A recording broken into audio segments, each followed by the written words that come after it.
سمندر جو سورج جب سانس کو باہر پھینکتا جو ہے، جب گرمی جو ہے سانس کو جہنم سانس کی گرمی کو سانس کو باہر ڈالتی ہے، جہنم جب اپنی سانس کی گرمی کو باہر نکالتی ہے تو دنیا میں بہت تیز گرمی پڑنے لگتی ہے، اور جب جہنم تمام چیزوں کو اور اپنی سانس کو اندر کی طرف کھینچتی ہے تو دنیا کی ساری گرمی کو کھینچ لیتی ہے اور دنیا میں ٹھنڈک محسوس ہونے لگتی ہے۔ اللہ اکبر، ان شدت الحر من فیح جہنم، بے شک گرمی کی شدت یہ جہنم کی سانس سے ہے۔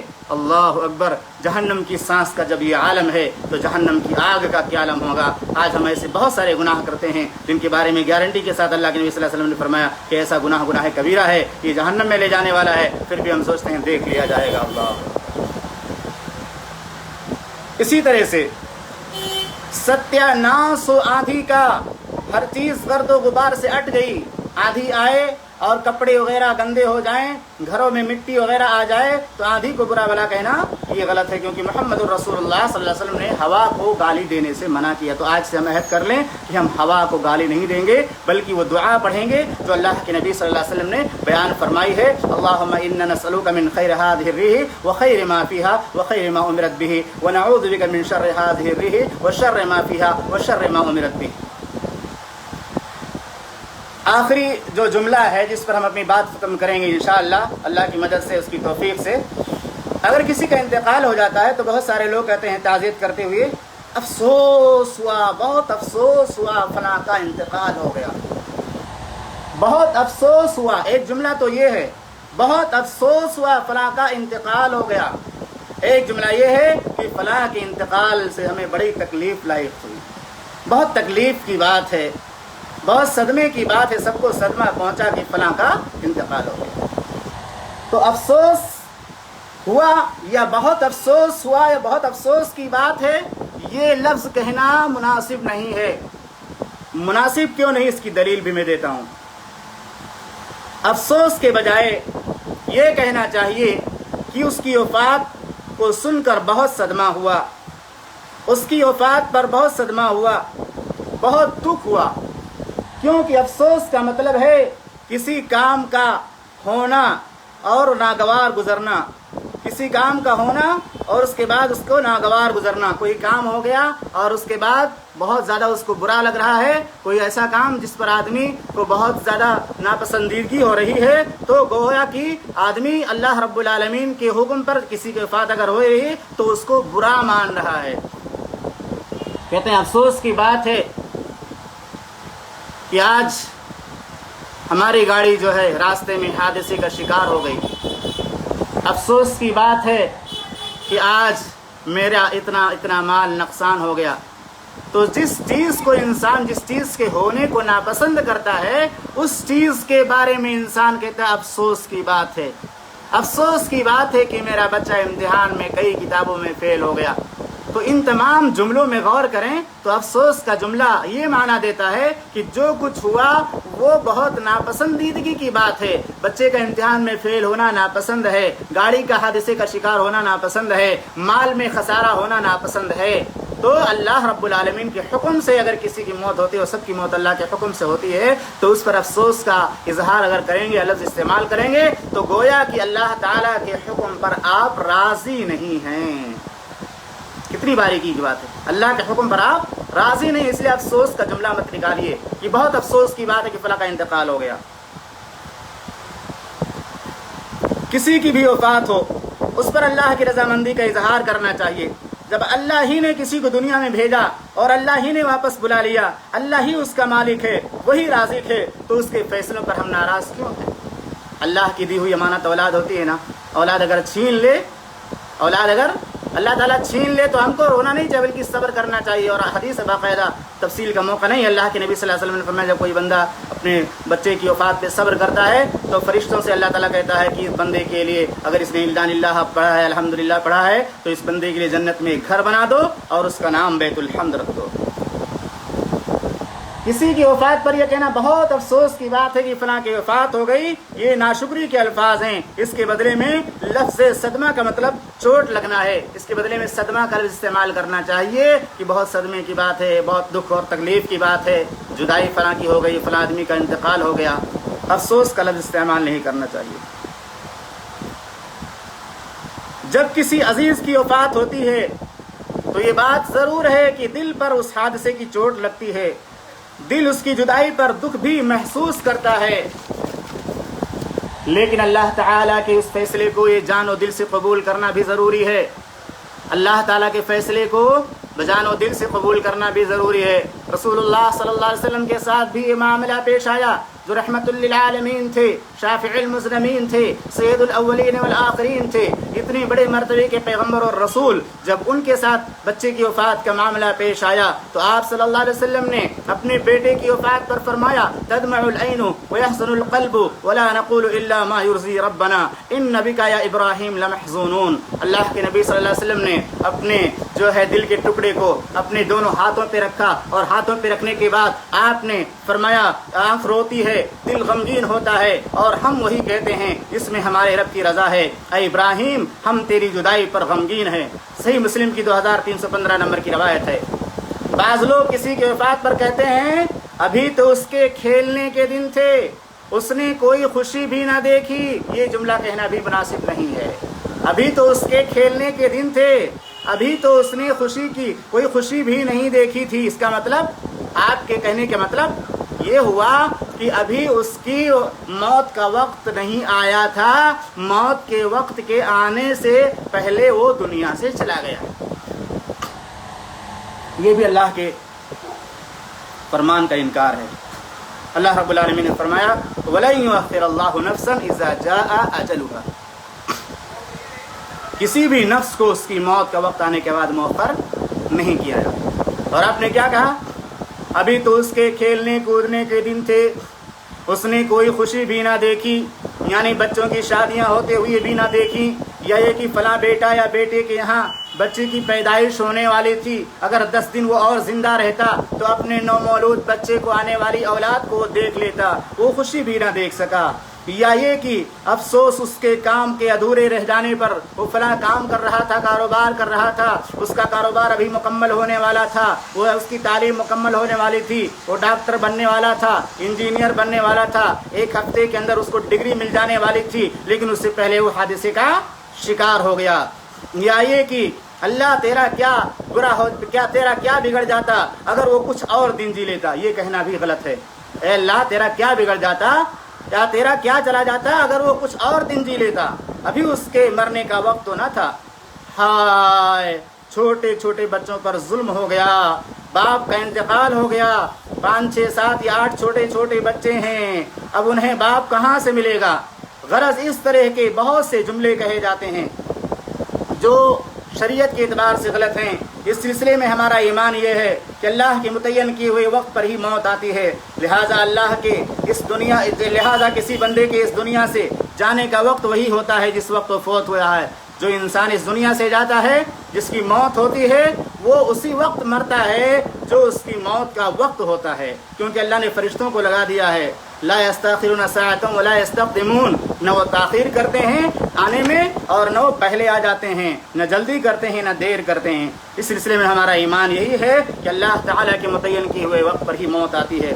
لہذا کسی کے اس دنیا سے جانے کا وقت وہی تھا جس وقت وہ فوت ہوا۔ اللہ کے ہر کام میں بہتری ہوتی ہے۔ مرنے والے کے لیے بہتر تھا کہ وہ ٹھیک اسی وقت مر جاتا جس وقت پر وہ مرا ہے، اور اس کے بیوی بچوں یا بیوی شوہر والدین عزیز و اقارب، غرض ہر شخص کے حق میں بہتر اسی میں تھی کہ اب وہ دنیا سے چلا جائے، لیکن یہ بہتری اللہ کے سوا کوئی نہیں جانتا۔